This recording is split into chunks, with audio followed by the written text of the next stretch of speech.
Hello and welcome to the Management Channel.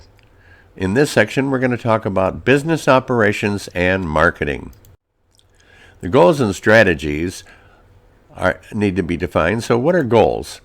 Goals provide detail in the scope of the mission, and goals can be viewed as organization destinations or milestones. Strategies are plans for achieving those organizational goals. The mission statement serves as the basis for the organizational goals, and goals serve as the basis for organizational strategies.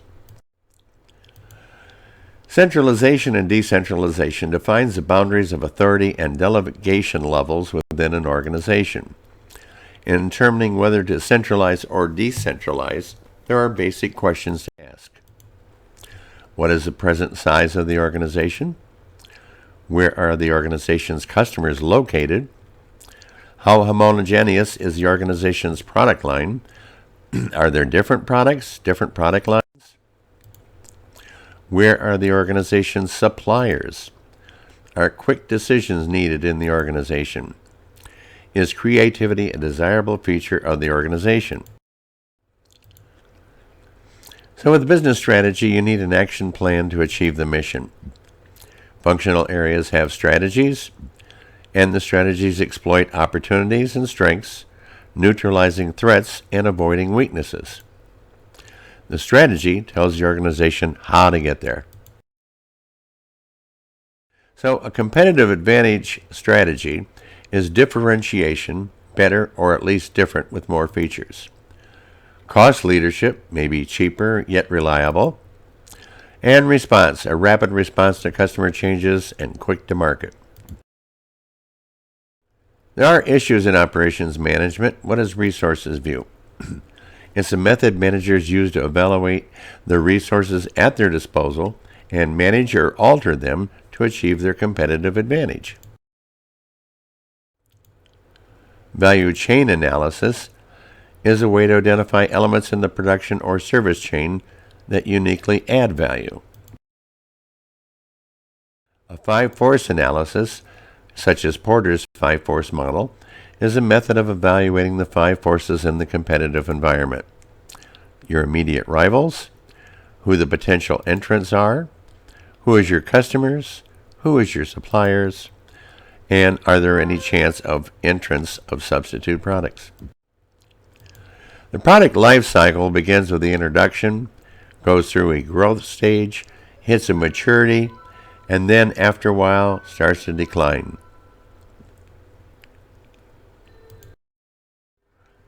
And here you'll see several reasons and explanations of all of those stages. I'm going to leave this with you for a few moments to read. Please pause if you need to.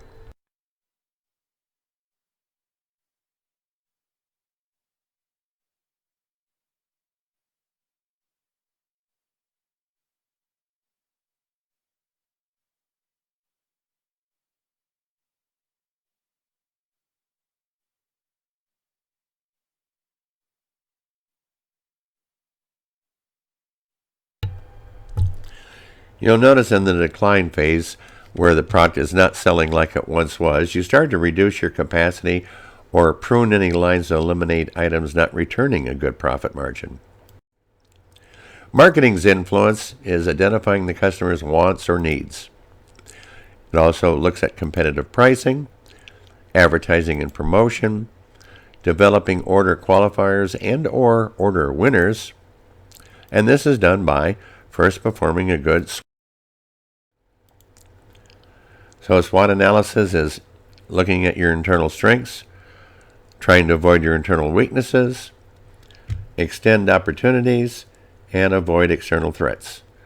So your strategy is to deal with all of those and have a competitive advantage.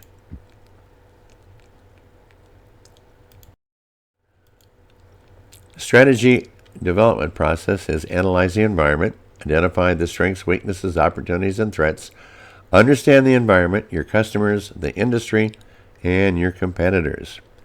Then determine the corporate mission. State the reason for the firm's existence and identify the value it wishes to create.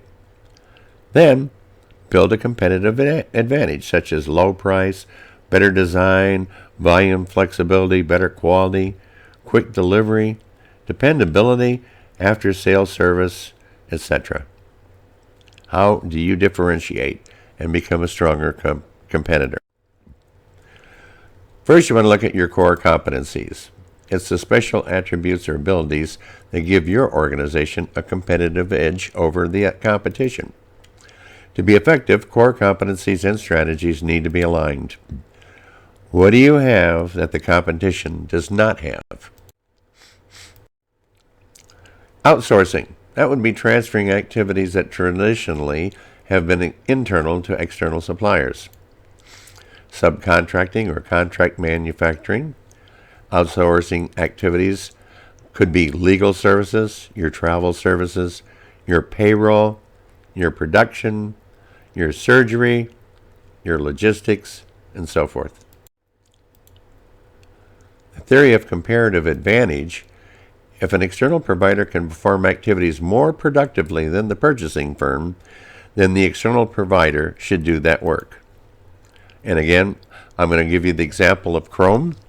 If you make plastic parts and your customers want them chrome, chrome is a very intensive process that requires expertise, and in this case, you'd be better off to hire a firm who does this only as their expertise, and they assume all the risks.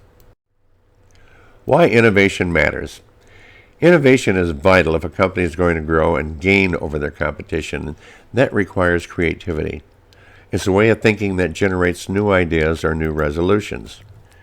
Innovation is the implementation of a new idea that brings about the change. Organizational innovation is the successful implementation of creative ideas within the organization. A technology cycle is a cycle that begins with the onset of new technology and ends when that technology reaches its limit and starts to decline or replaced by newer technology. Similar to a product life cycle, the S-curve pattern of innovation is a pattern characterized by slow initial progress, then rapid progress, and then slow progress again as the technology matures and reaches its limit. Occurs when there are major advantages in the knowledge, tools, and techniques of a field. Innovation streams are patterns of innovation over time that can create sustainable competitive advantage. For example, Apple with their iPhone. An innovation stream begins with a technological discontinuity, a phase of an innovation stream where the scientific advance or unique combination of existing technologies create a new significant breakthrough in performance or function. Technological discontinuities are followed by a discontinuous change, the phase of a technology cycle characterized by substitution or design competition. In the case of Apple, everybody's in the phone market now trying to outdo each other. To better understand, technological substitution is the purchase of new technology to replace the older ones. Design competition is a competition between old and new technology to establish a new tech standard or dominant design. A dominant design is a new tech design or process that becomes the accepted market standard. And again, I reference iPhone. The downside would be what's called a technological lockout, the inability of a company to competitively sell their project because it relies on old technology or a non-dominant design. For instance, imitation MP3 players. To manage sources of innovation, one way is through the creation of creative work environments. That's workplace cultures in which workers perceive that new ideas are welcome, valued, and encouraged, many offering bonuses or percent of share for the new idea. Second method is the experiential approach. This is an approach that assumes innovation occurs with a highly uncertain environment and uses intuition, flexible options, and hands-on experience to reduce uncertainty and accelerate learning and understanding. This approach is conducted using design iterations, product prototypes, testing, milestones, and multifunctional teams.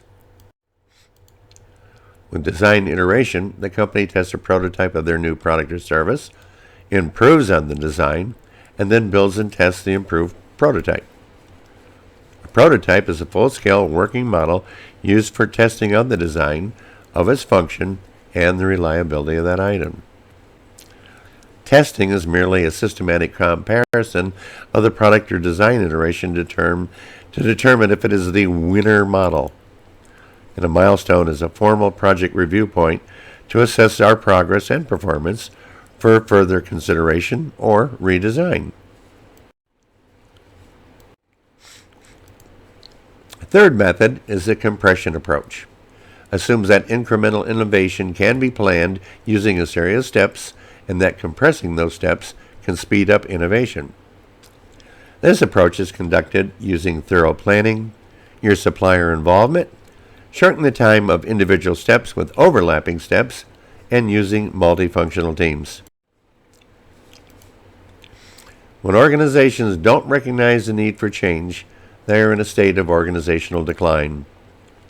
This is a large decrease in organizational performance that occurs when companies don't anticipate, recognize, neutralize, or adapt to the internal and external pressures that threatens their competitive survival.